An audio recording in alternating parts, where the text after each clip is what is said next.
Evet. Çok bende. Yes.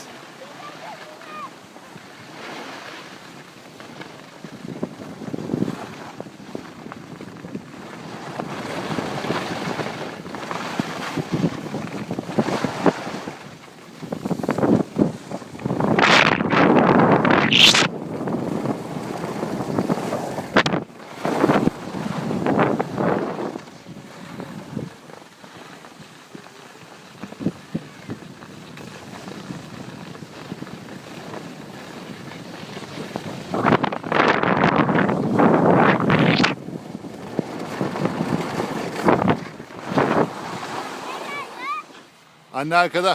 He? Arkada. Erkekler daha hızlı, Hı hı. kızlar da daha yavaş. Hayır. Ben bir böyle rest yapayım. Tabii dinle. Yoruldun mu? Evet. Tamam.